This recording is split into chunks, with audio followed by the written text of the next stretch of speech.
gentlemen, thank you for showing up today. Today we're doing a scene from William Shakespeare's Henry V. It's a play that occurred well before Shakespeare's time. It's a story of his nation's history. In the 1400s, you have a young King Henry who has recently been crowned king, and he is invading France to seize the crown that he believes, and the British believe, is theirs by right. There's other reasons as well why he chooses to invade, but ultimately he's a young king who's trying to do what's best for his people and what he thinks God is leading him to do. He's a man of faith, and his army has had great success in storming the French countryside. They have just had a magnificent victory at the castle of Harfleur, and now they are outside of the small French village of Agincourt. However, they are tired, exhausted, beaten down, and the French have just gathered the biggest army together, and the odds are not looking good for the British. So Henry is going to go among his troops to see what he can figure out, to see what he can inspire among them.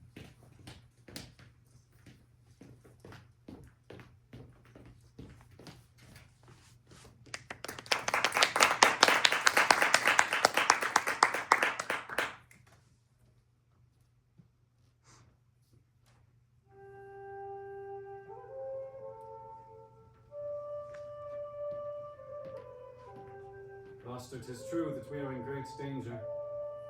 The greater therefore should our courage be. There is some soul of goodness in things evil, when men observingly distill it out.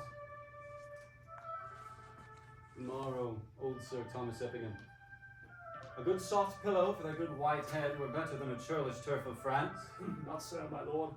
This lodging likes me better, since I may say, now I lie like a king. 'Tis good for men to love their present pains. Upon example, so the spirit is ease. Lend me thy cloak, Sir Thomas. Commend me to the nobles in our camp. Do my good morrow to them, and anon desire them unto my pavilion. We shall, my liege. Shall I attend your grace? No, my good old knight. I and my bosom must debate a while, and then I would no other company. The Lord bless thee, dear Harry.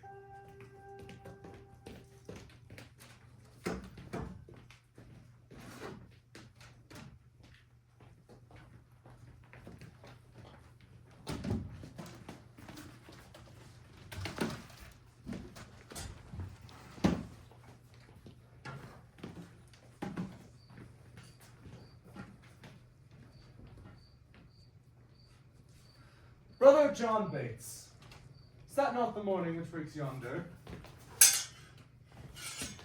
I think it be. We've no great cause to desire the approach of day.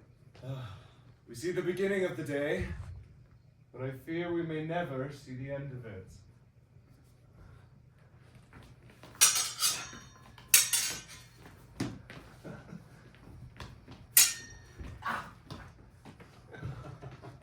Who goes there?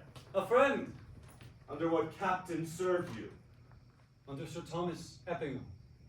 Ah, a good old commander and a nice man. I pray you, what does he think of our estate? Even as men wrecked upon a sand that looked to be washed off at the next tide. He had not told this thought to the king. No, nor is it meet that he should. For though I speak it to you, I think the king is but a man as I am. The element shows as it doth to him, as it doth to me. The violet smells to him as it doth to me. Troth, methinks he should not be possessed with any appearance of fear, lest he, by showing it, should dishearten his army. He may show what outward courage he will, but I know. As cold as a night as 'tis, he may wish himself up in tanks to the neck, and I would he were, and I with him.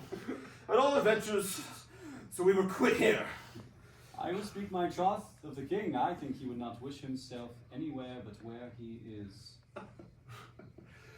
Would he were here alone, then he should be ransomed, and many poor men's lives saved. Methinks I could not die anywhere so content as in the king's company, his cause being just and his quarrel honorable. That's more than we know. Aye, more than we should seek after.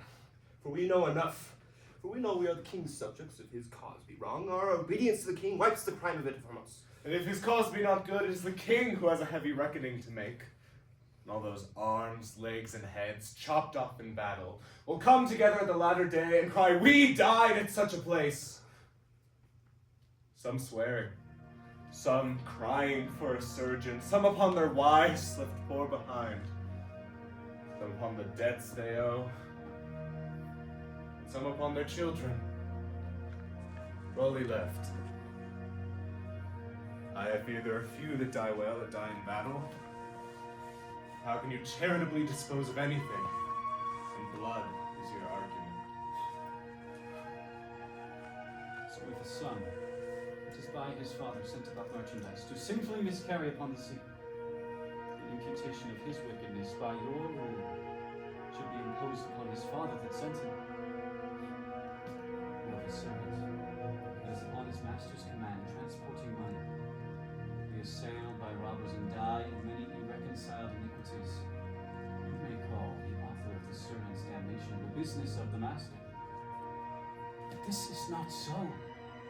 The king is not bound to answer the particular endings of his soldiers, the father of his son, nor the master of his servant. They purpose not their deaths, and they purpose their services. The king is no more guilty of their damnation than he was before guilty of those impieties for which they are now visited. Every subject's duty is the king's, but every subject's soul is his own. Aye. He that dies ill, be ill upon his own head. The king is not to answer for it. I do not desire you should answer for me. Yet I determined to fight lustily for him. Well, I heard the king myself say that he would not be ransomed. Aye, he said so. So we'd fight cheerfully. When our throats are cut, he may be ransomed, and we ne'er the wiser. I live to see it. I'll never trust his word after. You'll never trust his word after. Come, 'tis a foolish saying. Your reproof is something too round. I should be angry with you if time were convenient. Let it be a quarrel between us then, if you live. I embrace it. Thou darest well be hanged. Well, I will, though I take thee in the king's company. Keep thy word. Fare thee well. Be friends, you English fools, be friends.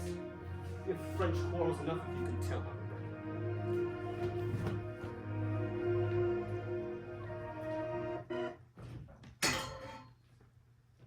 Upon the king, let us our lives, our souls, our debts, our careful wives, our children, and our sins all lay on the king. We must bear all. Oh, hard condition! Twin born with greatness, yet subject to the breath of every fool whose sense no more can feel but his own wringing. What infinite heart's ease must kings neglect, that private men enjoy? The slave, a member of the country's peace, enjoys it, but engrossed brain little wots what watch the king keeps to maintain the peace, whose peace the private men best advantages. My lord, your nobles, jealous of your absence, search through your camp to find you. My good old knight, collect them all together at my tent. I will be before thee. I shall do it, my lord. O God of battles, steel my soldiers' hearts. Possess them not with fear. Take from them now the sense of reckoning. If the opposite numbers pluck their heart from them, not today. Oh God, not today. My liege. My brother Gloucester's voice. I know thy errand. I will go with thee. The day, my friends, and all things stay but for me.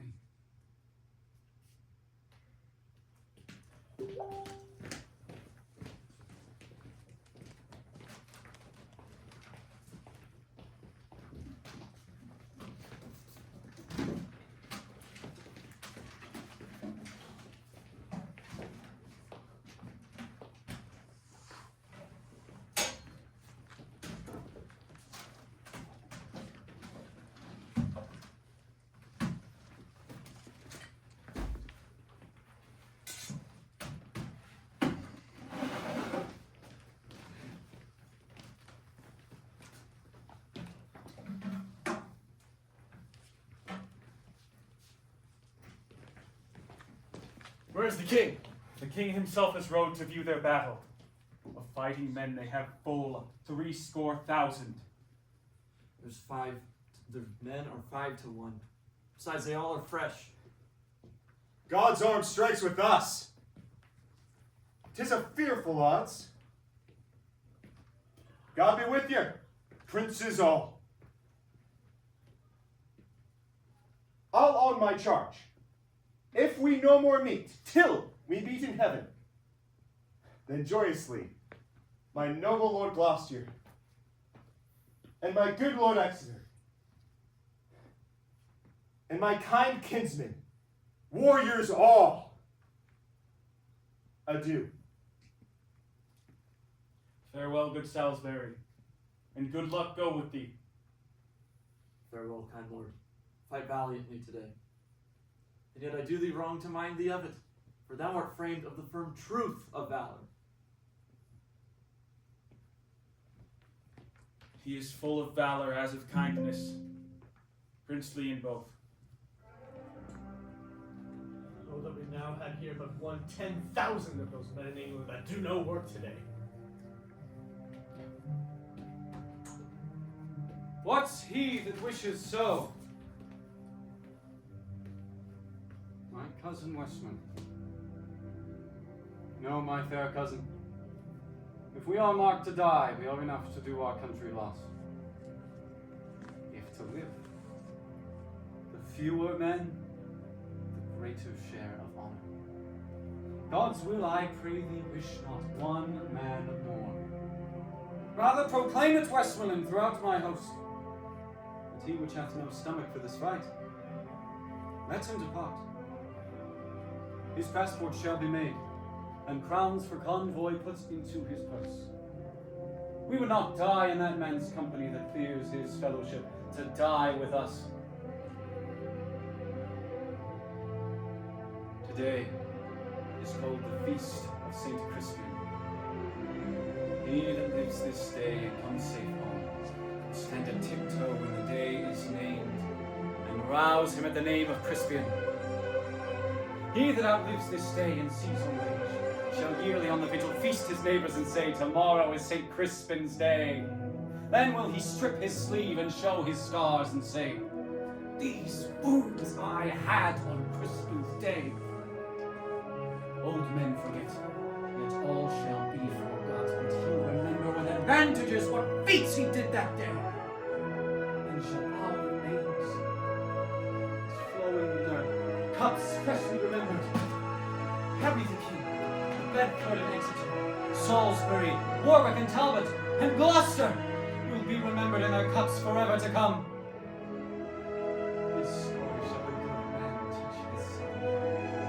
And crispy to crispy shall ne'er go by, from this day to the ending of the world. But we all shall be remembered. A few, happy few, a band of brothers, for he today that sheds his blood with me shall be my own. If he ne'er so vile, this day shall gentle his condition. And gentlemen in England now abed shall think themselves accursed they were not here, and hold their manhoods cheap, was any speaks that fought with us upon St. Crispin's day! My sovereign lord! Bestir yourself with speed. The French are bravely in the battle set, and will with all expedients charge on us. All things are ready if our minds be so. Perish the man whose mind is backwards now. Thou dost not wish more help from England, gods. God's will, my liege. Would you and I alone without more help could fight this royal battle? You know your places. God be with you all!